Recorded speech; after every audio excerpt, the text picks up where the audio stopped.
नमस्कार विद्यार्थी मित्रांनो, ज्ञानप्रभा या आपल्या एज्युकेशनल प्लॅटफॉर्मवर तुमच्या सर्वांचे पुन्हा एकदा स्वागत. चला तर मित्रांनो, आज आपण बघूयात temperature, units of temperature. Units of temperature कोणकोणते युनिट्स आहेत ज्यामध्ये टेम्परेचर मोजलं जातं. तर त्यामध्ये बघा, डिग्री सेल्सिअस हे एक येतं, डिग्री फॅरेनहाइट आणि केल्विन या 3 युनिट्समध्ये टेम्परेचर मोजलं जातं. यापैकी जे केल्विन हे जे युनिट आहे ते टेम्परेचरचं एसआय युनिट आहे. लक्षात घ्या, एसआय युनिट कोणतं आहे? केल्विन, ना की सेल्सिअस, ना की फॅरेनहाइट.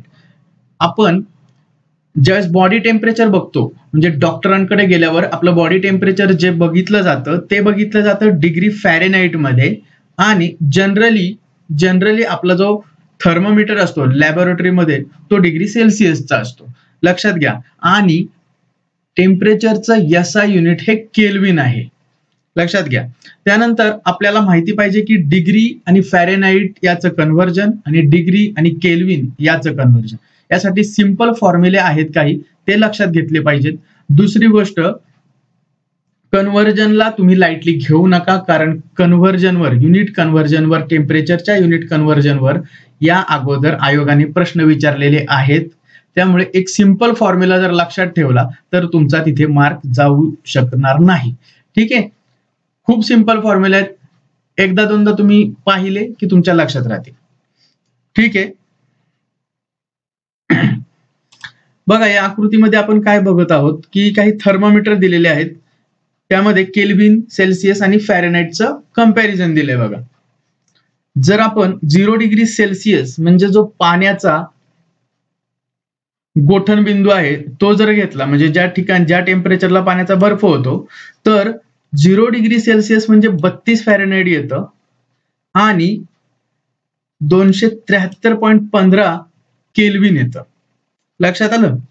आणि रूम टेम्परेचर जर आपण 25 डिग्री सेल्सिअस धरलं तर त्याप्रमाणे फॅरेनहाइट आणि केल्विन मधील जे तफावत आहे ती पण लक्षात घ्या. बॉइलिंग पॉइंट बद्दल, म्हणजे वॉटरचा बॉइलिंग पॉइंट आहे 100 डिग्री सेल्सिअस, तर तो केल्विन मध्ये बघितला तर 373 केल्विन आणि फॅरेनहाइट मध्ये 212 फॅरेनहाइट.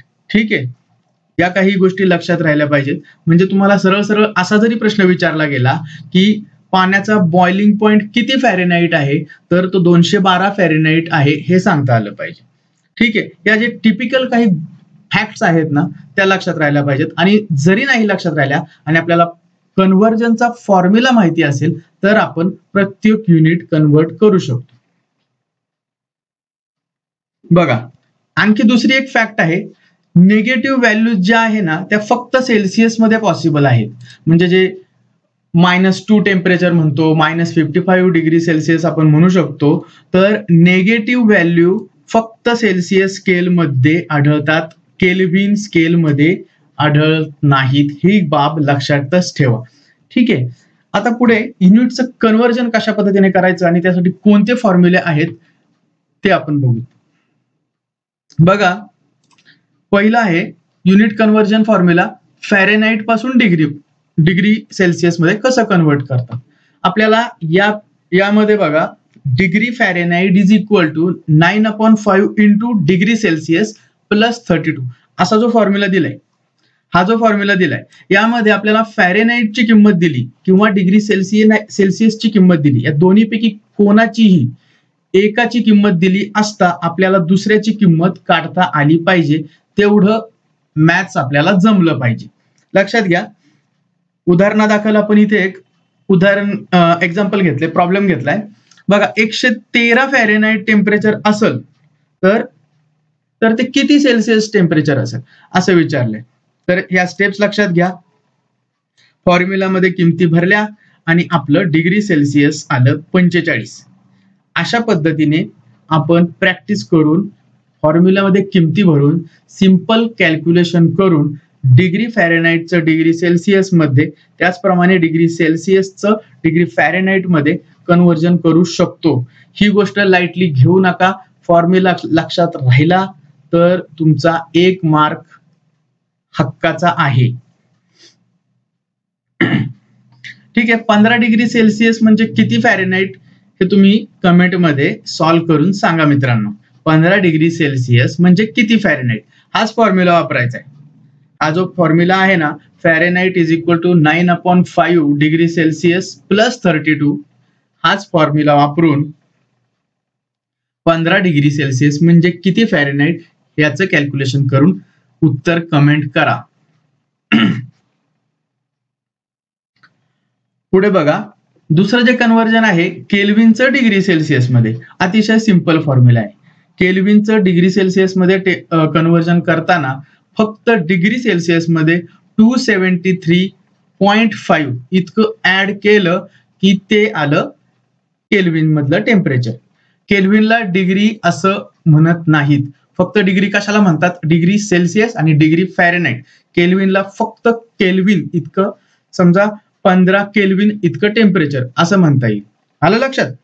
म्हणजे केल्विन टू डिग्री सेल्सिअस आणि डिग्री सेल्सिअस टू केल्विन हे कन्व्हर्जन करण्यासाठी सिंपल ऍडिशन आणि सबट्रॅक्शन मेथड जमली पाहिजे. ओके, बघा 273.15 हा जो आकडा आहे, 273.15 हा जो आकडा आहे, हा लक्षात ठेवा degree Celsius to Kelvin conversion साठी. ठीक आहे, लक्षात आलं मित्रांनो? काय काय बघितलं आपण या व्हिडिओमध्ये? बघा, 3 युनिट आहेत टेम्परेचरचे, डिग्री सेल्सिअस, डिग्री फॅरेनहाइट आणि केल्विन. याचा युनिट कोणता आहे तर केल्विन. ओके, आणि जर फ्रीजिंग पॉइंट जो आहे पाण्याचा तर तो 0 डिग्री सेल्सिअस आहे, हे तर आपल्याला माहिती आहे. पण फ्रीजिंग पॉइंट जर विचारला केल्विन मध्ये तर तो 273.15 हा आहे आणि 32 फॅरेनहाइट हा त्याचा फ्रीजिंग पॉइंट येईल. म्हणजे हे सगळं इक्विव्हॅलेंट आहेत.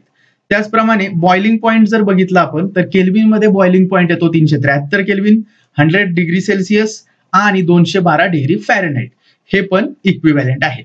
अशा पद्धतीने आपल्याला जर असा प्रश्न फिरून विचारला की वॉटरचा बॉइलिंग पॉइंट किती केल्विन आहे किंवा SI युनिट मध्ये सांगा, तर आपल्याला सांगता आलं पाहिजे.